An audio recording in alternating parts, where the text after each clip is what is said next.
बिस्मिल्लाहिर्रहमानिर्रहीम। प्रोग्राम बोलो के साथ मैं हूं शाहिद रिंद। नाजरीन, आज जिन खबरों पर बात करेंगे वो तीन अहम खबरें हैं, जिसमें सबसे बड़ी खबर सदर मुमलिकत आरिफ अलवी ने आज एक और खत लिखा है चीफ इलेक्शन कमिश्नर को, और उन्होंने आज या कल उन्हें दावत दी है कि आएं और उनके साथ बैठें और बात करें इंतखाबात की तारीख के हवाले से। सदर मुमलिकत ने जो अपना खत लिखा है उसमें सदर मुमलिकत ने बताया कि फैसला करने के लिए आज या कल आके बैठें कि इंतखाबात कब होंगे। सदर मुमलिकत ने खत में यह भी कहा है कि 9/8/2023 को वजीर आजम के मशवरे पर कौमी असम्बली को तहलील किया। सदर मुमलिकत आइन के आर्टिकल 48 की सेक्शन 5 के तहत असम्बली के आम इंतखाबात के इनेकाद के लिए तहलील की तारीख के 90 दिन में तारीख मुकर्रर करने के पाबंद हैं। चीफ इलेक्शन कमिश्नर को आज या कल सदर के साथ मुलाकात के लिए मदऊ किया जाता है ताकि मुनासिब तारीख तय की जा सके। यह खत है प्रेसिडेंट आरिफ अलवी का इंतखाबात की तारीख के हवाले से। कुछ बातें यह भी सामने आ रही हैं कि इंतखाबात 9 माह तक मुनक्किद नहीं हो सके। एक ये स्टोरी है जिस पर आज बात करेंगे। इसके अलावा सुप्रीम कोर्ट में आज तोशाखाना के हवाले से जो अपील थी चेयरमैन पाकिस्तान तहरीक इंसाफ की, उसकी समाअत हुई। बज़ाहिर आज सुप्रीम कोर्ट ने कोई फैसला नहीं दिया, लेकिन एक लम्हे पर सूरत हाल ऐसी लग रही थी कि सुप्रीम कोर्ट एक बार फिर चेयरमैन पाकिस्तान तहरीक इंसाफ को आज रिलीफ दे सकती है। लेकिन आज जो है फैसले को नहीं सुनाया गया और यह कहा गया कि इस्लामाबाद हाई कोर्ट में कल समाअत है मामले की और इस्लामाबाद हाई कोर्ट की समाअत का इंतजार करेंगे। तो इस्लामाबाद हाई कोर्ट में कल जो भी समाअत होती है, जो भी फैसला होता है अपीलों का, उसके बाद सुप्रीम कोर्ट इस मामले को सुनेगी। तो सबसे पहला सवाल यह होगा कि क्या तोशाखाना केस में सजा याफ्ता जो कैदी नंबर 804 हैं पाकिस्तान तहरीक इंसाफ के चेयरमैन, उन्हें क्या एक बार फिर अदालत से रिलीफ मिलने जा रहा है। इसी पर मरियम नवाज शरीफ ने बाकायदा एक ट्वीट किया और उन्होंने ट्वीट में बड़ी सख्त लैंग्वेज इस्तेमाल की और चीफ जस्टिस को मुखातिब किया। तीसरी स्टोरी बटग्राम वाकया, जो हमने देखा कि कल तकरीबन 14 से 15 घंटे तक के आसाब शिकन जिसे कहते हैं ऑपरेशन के बाद 7 लोगों की जिंदगियां बचाई गई। एक तरफ 7 लोगों की जिंदगियां बचाई जा रही थी, दूसरी तरफ एक और ऑपरेशन में 6 जवानों ने जामे शहादत नोश किया। ये दोनों वाकयात मिलाकर आखिरी सेगमेंट में बात करेंगे, लेकिन सबसे पहले बात करते हैं प्रेसिडेंट आरिफ अलवी के खत के हवाले से। और आज वो खत आ गया है। नई कानून साजी भी इस हवाले से एक हुई थी। सियासी लोगों से पूछेंगे कि उस कानून की क्या सूरत हाल है। पाकिस्तान पीपल्स पार्टी से सेनेटर बैरामन तंगी इस वक्त हमारे साथ मौजूद हैं। बातचीत का आगाज उनसे करते हैं। बैरामन साहब, खुश आमदीद कहता हूं। प्रेसिडेंट आरिफ अलवी ने ट्वीट के बाद आज एक खत लिख दिया है चीफ इलेक्शन कमिश्नर को। पाकिस्तान पीपल्स पार्टी भी कहती है 90 दिन में इलेक्शन होने चाहिए। प्रेसिडेंट आरिफ अलवी ने भी अब खत लिख दिया है। तो क्या पाकिस्तान पीपल्स पार्टी प्रेसिडेंट के खत को सपोर्ट करने जा रही है? बिस्मिल्लाहिर्रहमानिर्रहीम। रेन साहब, पाकिस्तान पीपल्स पार्टी जो उसकी स्टैंड है वो आईनी तकाज़ों की है और वो ये है कि वक्त पे इलेक्शन हो और 90 डेज में इलेक्शन होना चाहिए। सपोर्ट प्रेसिडेंट ऑफ पाकिस्तान की नहीं है, बल्कि कुछ दिन पहले जो आपने जैसे फरमाया कि प्रेसिडेंट के ट्वीट के बाद एक खत लिखा गया है, तो उस ट्वीट में मैं समझता हूं कि प्रेसिडेंट ऑफ पाकिस्तान ने अपने उस ट्वीट से साबित किया है कि वो एज ए प्रेसिडेंट वहां नहीं बैठे हैं, बल्कि वो बैठे हैं पीटीआई चेयरमैन के लिए, पीटीआई चेयरमैन के प्रेसिडेंट के तौर पे। तो मैं समझता हूं कि ट्वीट से तो पाकिस्तान की बहुत बड़ी हो चुकी है पूरी दुनिया में। सुप्रीम कमांडर ऑफिस है और वहां पर हमने क्या मैसेज दिया है। लेकिन मैं आता हूं पाकिस्तान पीपल्स पार्टी लेकिन आज जो खत चले, ठीक है, ट्वीट के मामले पे कल भी निसार खोड़ो साहब ने पीपल्स पार्टी का मौक़िफ़ हमारे सामने रखा और उन्होंने कहा कि 23 सितंबर के बाद प्रेसिडेंट साहब को चाहिए कि अपनी मुद्दत पूरे होने पर घर चले जाएं। इखलाकी तौर पर मॉरल ग्राउंड की उन्होंने बात की, कोई पॉलिटिकल डिमांड नहीं की।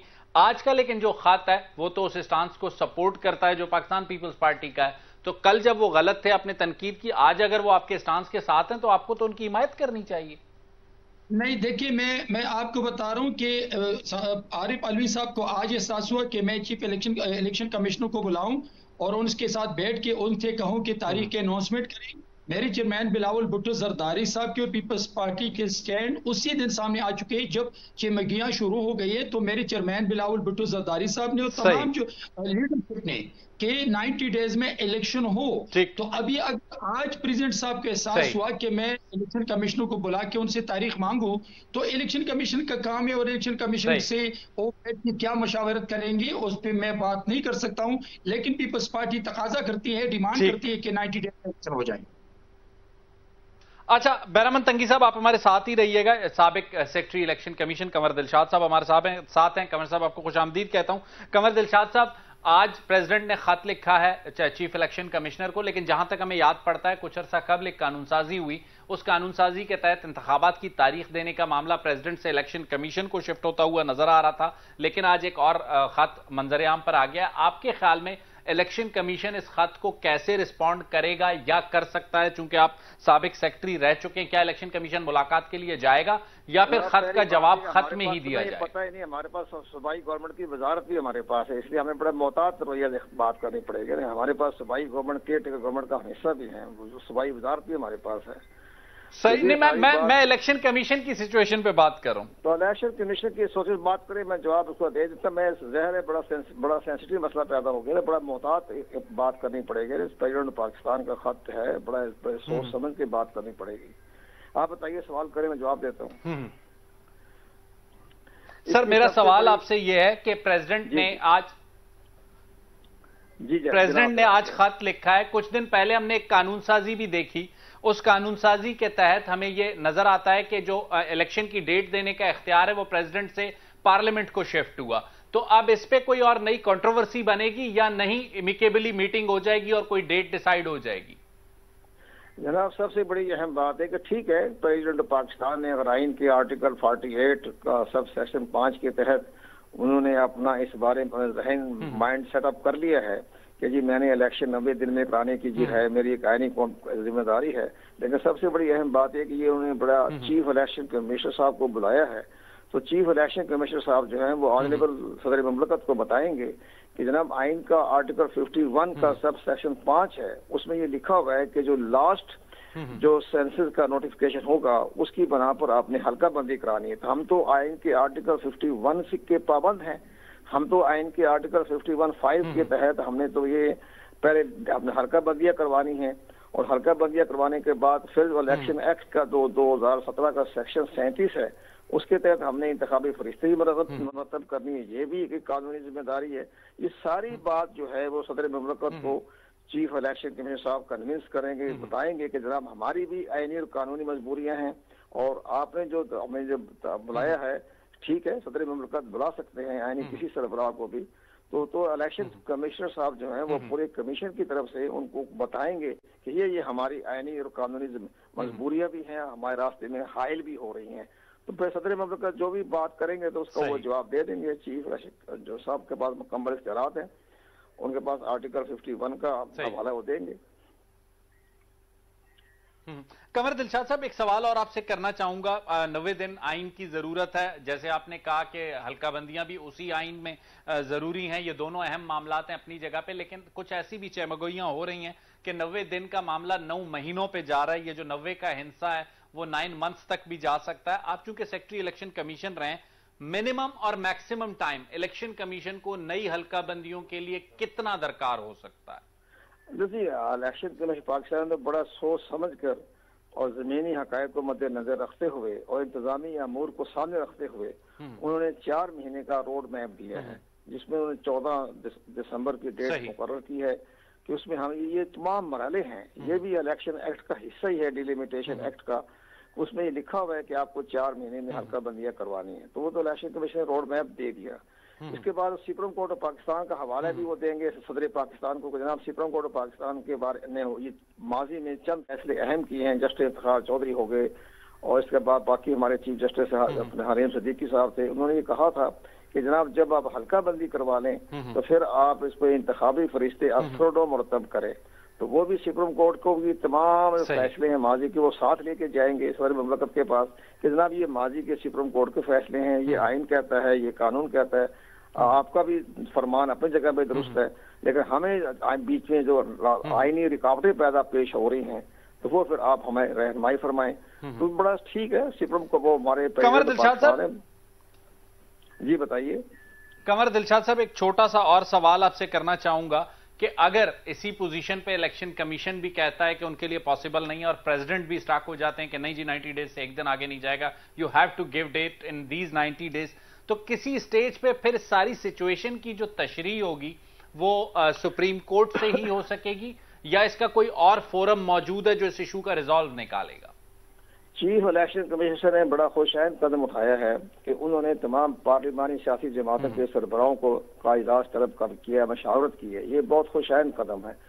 उसके ऊपर चीफ इलेक्शन कमीशन जो है वो सियासी रहनुमाओं को अपना बताएंगे ये आईनी और कानूनी रुकावट है। इसके बाद अगर सियासी जमातों ने कोई करारदाद पेश की या कोई राय दी तो बाकी सियासी जमात भी मौजूद होगी, पीटीआई भी मौजूद होगी, सारे मौजूद होंगे, पीपल पार्टी भी होगी, इसके साथ साथ मुस्लिम लीग नवाज ग्रुप भी होगी, सब पार्टियां बैठ के फैसला करेंगी।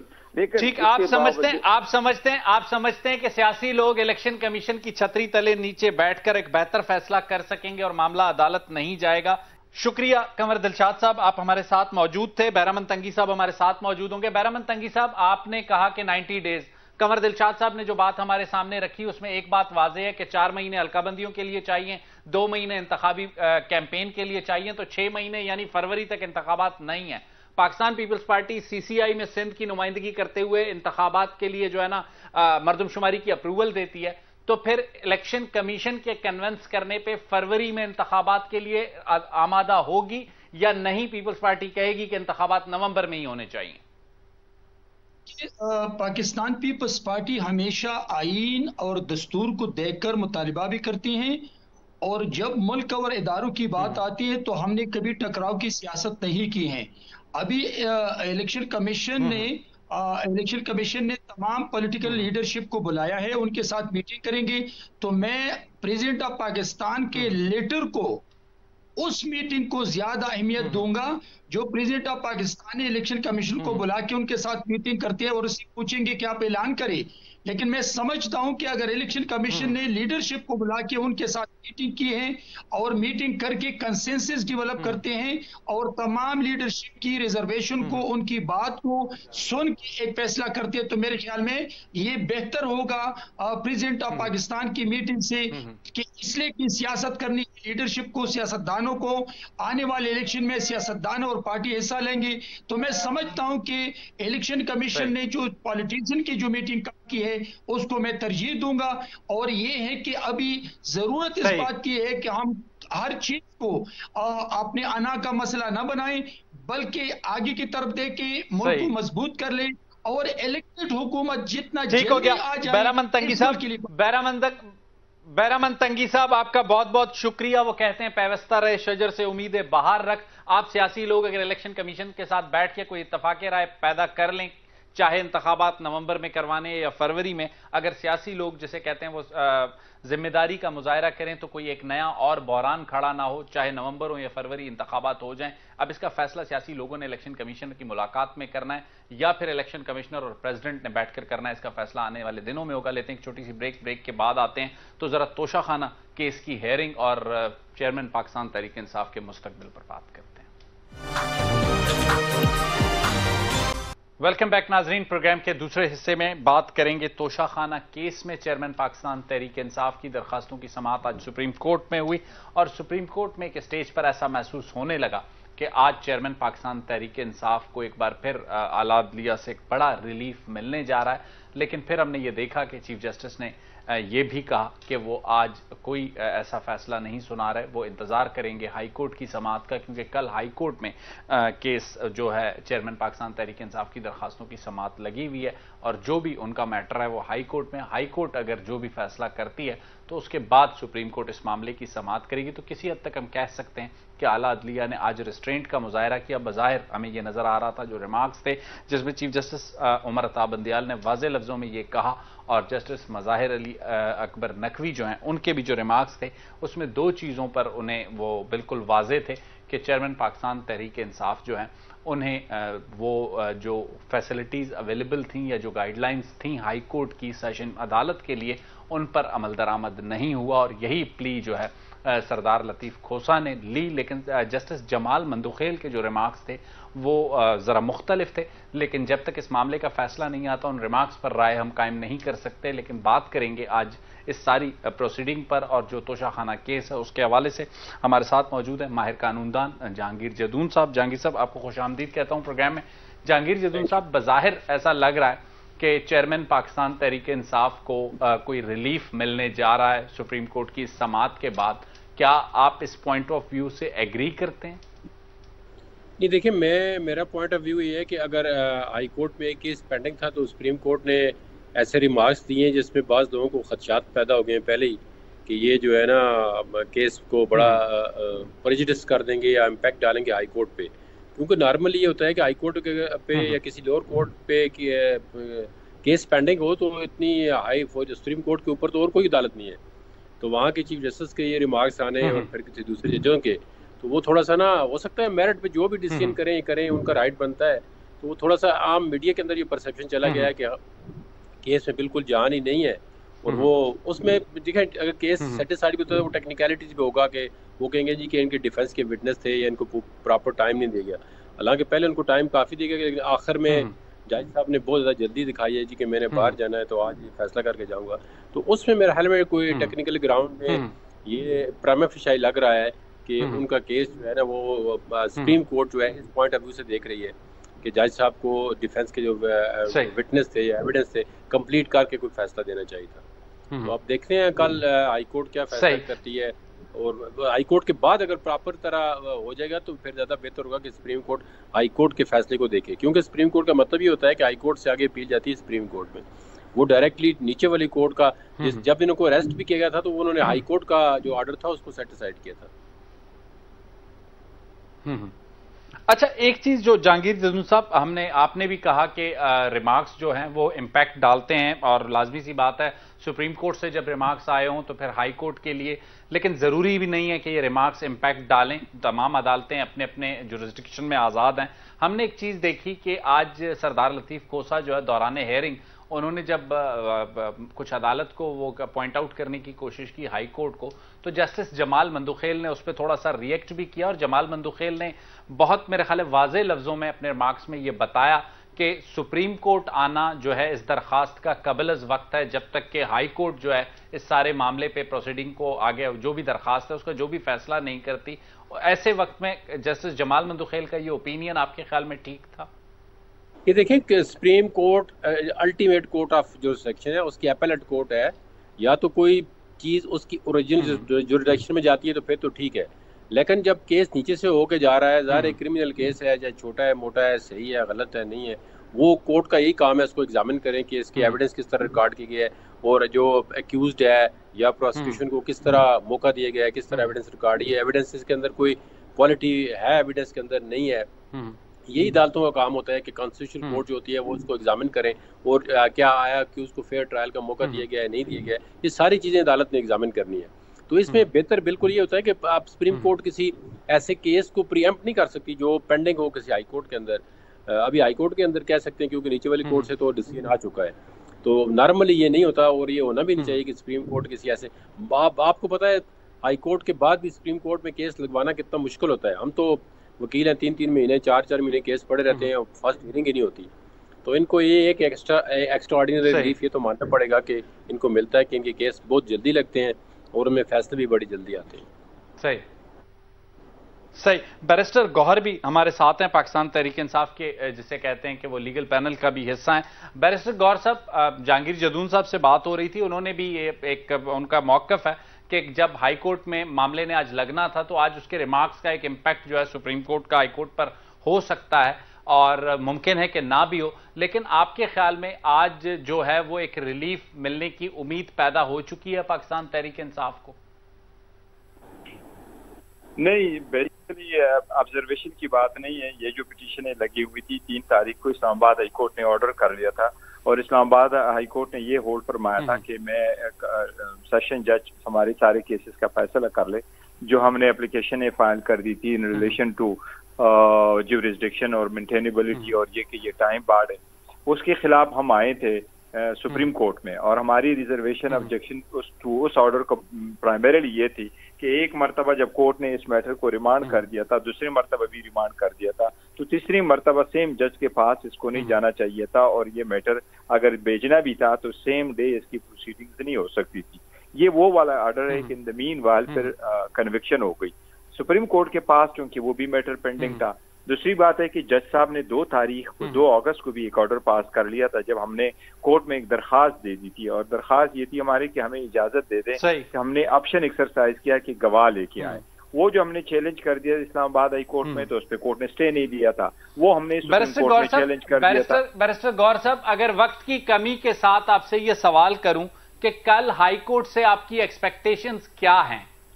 हमारी एक्सपेक्टेशन ये है कि इंशाअल्लाह ताला ये जजमेंट सस्पेंड हो जाएगी और हमें रिलीफ मिल जाएगा, क्योंकि इस जजमेंट में जिस तरह आज भी सरसरी सुप्रीम कोर्ट ने देखा है, तो सुप्रीम कोर्ट को भी बज़ाहिर नजर आया कि इस जजमेंट सस्टेनेबल नहीं है। हमें उम्मीद है इंशाअल्लाह कल ये जजमेंट सस्पेंड हो जाएगी। सही। जहांगीर जदून साहब, आप बैरिस्टर गौर साहब की बात से एग्री करते हैं, या आपके ख्याल में सिर्फ जो जज साहब ने आखिरी दिन जो थोड़ा तेजी दिखाई, पिछले 14 माह नहीं दिखाई, वो तेजी अगर ना दिखाते तो ये सूरत हाल पैदा ना होती जो आज सुप्रीम कोर्ट में पैदा हुई? नहीं, देखिए ज्यादा चीजें अब वो, मैं तो अपना पर्सनल पॉइंट ऑफ व्यू यही।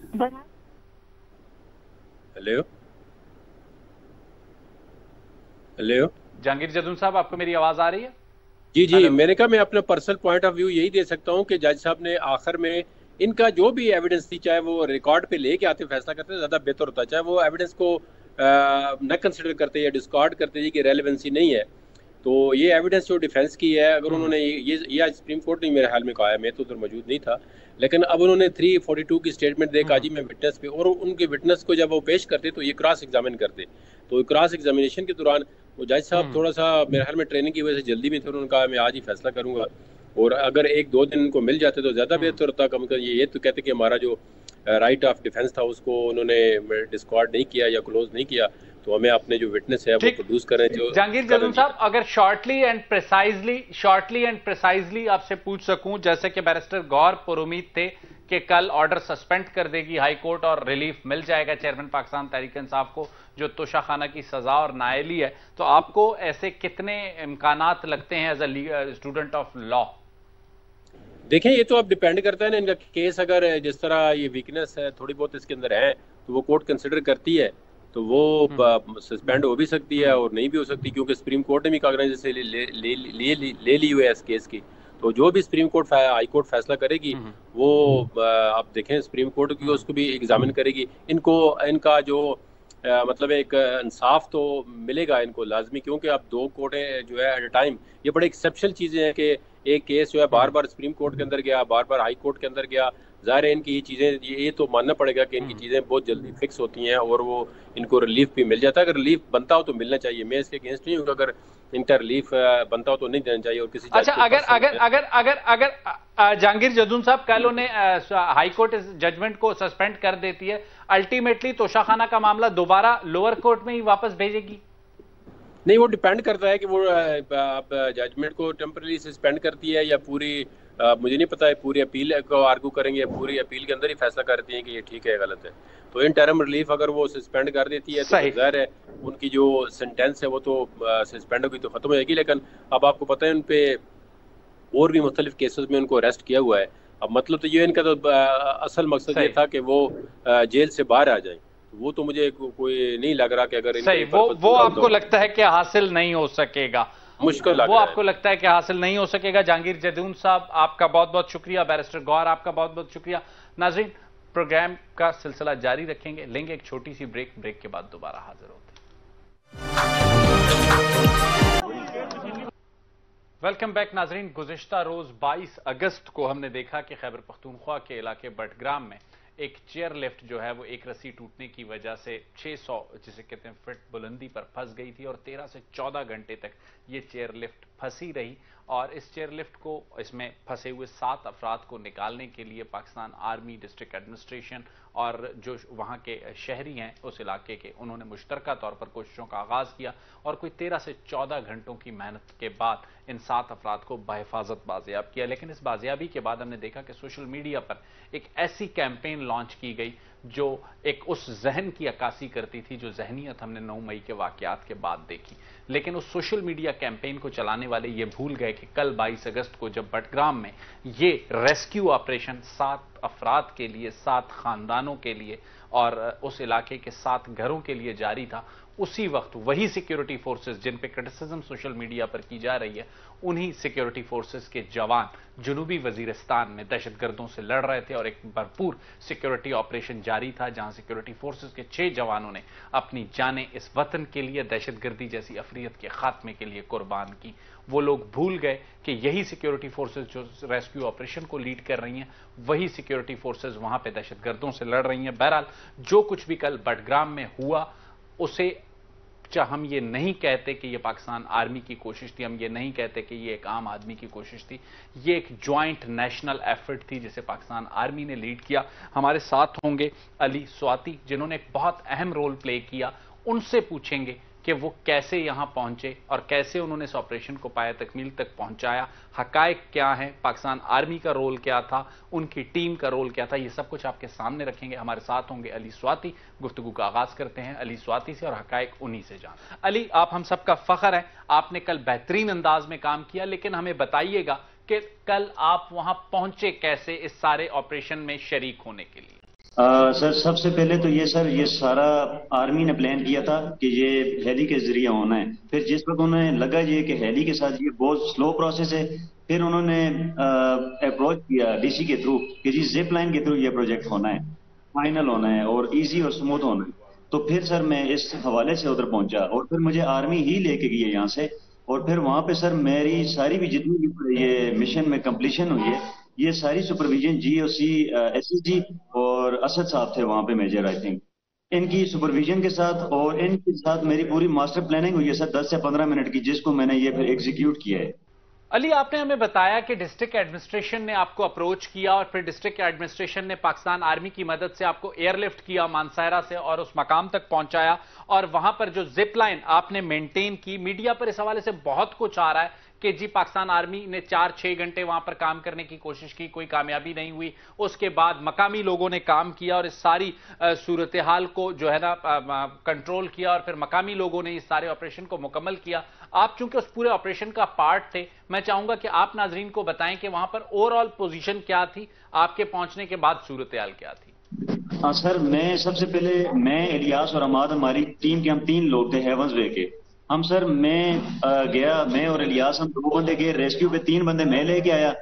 फिर उसके बाद सर SSW के एक्शन है, सोल्जर हैं, वो गए और मेरे सुपरवाइजर वहां पे ऑलरेडी लेफ्ट में मौजूद थे डोली में। तो सर जब उन्होंने और इलियास ने, इन दोनों ने 3 बंदे ये रेस्क्यू करके लाए। मतलब सर ये बिल्कुल जेरी में चल रहा था। आर्मी ने सारा प्लान बनाया, मैंने अपना प्लान दिया, उसको हमने एक दरमियाना हल निकाल के हमने इसको, पुलिस की जो एक्सपर्टीज थी वाइड ऊपर चलाना वो सारी मेरी थी, जाहिर है वो मेरी एक्सपर्टीज है, मेरा काम है, एडवेंचर स्पोर्ट्स में सारी मैं देखता हूँ। लेकिन प्लानिंग हमने मिलकर की, इसमें सर पूरा किरदार आर्मी का है, जाहिर है उनकी सुपरविजन पे हो रहा था और मेरी एक्सपर्टीज थी। मैंने वहां पे अल्लाह की रजा के लिए अपनी एक्सपर्टीज को सर यूज किया। अली, जिस वक्त आप उस लोकेशन पर पहुंचे, आपने उस डोली को देखा, उस चेयरलिफ्ट को देखा, उसकी सिचुएशन को देखा, आपके ख्याल में उसकी जो पोजीशन थी, उसकी जो हालत जार थी, वो इस काबिल थी कि उस पर जो है वो चेयरलिफ्ट चल सकती थी? सर उसकी कंडीशन बेहतर नहीं थी, ये सच है, क्योंकि वो बिल्कुल लोकल वायरस यूज की हुई थी और जंग आलूद थी वो सारी, और तकरीबन 8 से 10 साल वो प्रोजेक्ट यूज हुए, तो उसके बाद उसकी कोई चेक एंड बैलेंस नहीं था। फिर सर जब मैं वहां पे पहुंचा हूँ, सबसे पहले हमने एंकर्स को चेक किया कि एंकर्स ओके हैं, फिर हमने इसके ऊपर रेस्क्यू के लिए अपना वेट डाला है वायर को, और फिर हम उसके ऊपर गए रेस्क्यू, क्योंकि हमने सबसे पहले यही चेक करना था वायर जो एक टूटी है वो सेंटर से टूटी हुई है, एंकर से नहीं टूटी हुई है। और जिस वायर के ऊपर डोली लटक रही थी, ये बेसिकली सर डोली थी, केबल कार थी, ये जिप लाइन नहीं थी। तो वो डोली सर सिर्फ नट के होल्ड पे अटकी हुई थी, नट्स के जोर पे, और हमने भी उसको बड़ा तरीके से हैंडल किया, क्योंकि उसको जर्क आता या विंड प्रेशर जो हेली के ओवरिंग से उसके ऊपर एयर प्रेशर पड़ रहा था, इसी वजह से उन्होंने रोका कि डोली में गिर जाए। इसलिए जिप लाइन के थ्रू हमने ये प्रोजेक्ट इसको फाइनलाइज किया है। अली, हमने ये देखा है कि ये एक वाकया हुआ, इसके बाद भी कोई वाकया हो सकता है, और आप इस सारी सूरत हाल में जो इंतजामात होने चाहिए इन इलाकों में, उनसे मुतमईन हैं?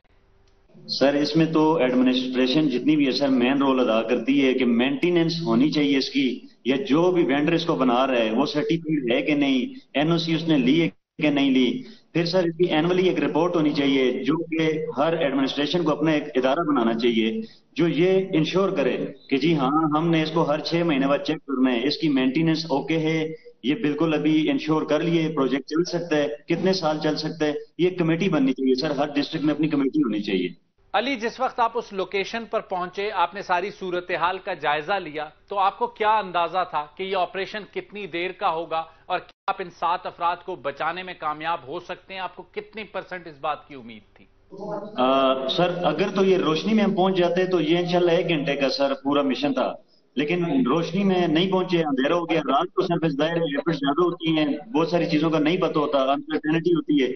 उस वजह से सर मुझे फिर ये तकरीबन 3.5 घंटे लगे हैं।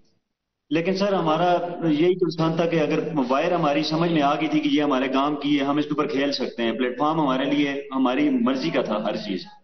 अली, जिस वक्त आपने इस जिप लाइन को मेंटेन किया और फिर आप एक लोकेशन से उस चेयर लिफ्ट तक पहुंचे जहां पर वो 7 लोग फंसे हुए थे, जब आपने उनको देखा, उन तक पहुंचे, तो उनकी उस वक्त की सूरत हाल क्या थी, उनकी हालत कैसी थी और कितना आपके लिए मुश्किल था उन्हें इस बात पे कन्विंस करना कि वो आप पर एतमाद करें और आपके साथ इस जिप लाइन पे आए? जी सर बिल्कुल, इस पे आर्मी ने उन्हें राशन पहुंचाया था, पानी भी पिला दिया था, मतलब उन्होंने काफी सर्वाइव किया उस चीज से। और जब मैं पहुंचा सर, उनकी कंडीशन बच्चों की, जाहिर डरे हुए थे, बच्चे भी थे वो, और मतलब उनको सर हमारी कोई बात समझ नहीं आ रही थी। 15-16 घंटे मतलब इस तरह की सिचुएशन में बंदा गुजारता है तो यकीनन उसकी हालत इस तरह की होती है जो मैंने देखी, शायद मैं अल्फाजों में नहीं बयान कर सकता हूँ सर। अली, हमने देखा कि गुज़िश्ता रोज आपने जो भी रोल प्ले किया और उसमें जो जो मदद आपको हासिल थी वो आपने हमें बताई, लेकिन इस सारी सूरत हाल के बाद कुछ जिला इंतजामिया की जानिब से, कुछ इदारों की जानिब से, कुछ अहम शख्सियात की जानिब से आपसे कोई राब्ता हुआ? सर बिल्कुल सर, मेरे साथ ISPR से रब्ता हो रहा है। इसके अलावा सर DC साहब ने मुझे अप्रोच किया, मैं गया हूँ, DC साहब ने मुझे खुशामदीद की है अपने ऑफिस में। बाकी भी सर लोकल मीडिया, सारे मीडियाज मुझे इसको बिल्कुल सर इंटरव्यूज कर रहे हैं और हर बंदे का बहुत अच्छा रिस्पॉन्स है। अली, जैसा कि हमने प्रोग्राम के सेगमेंट के इब्तिदा में कहा था कि आप हम सब का फख्र हैं और आपने कल भी ये साबित किया कि आप इस कौम का, इस मुल्क का, इस अवाम का फख्र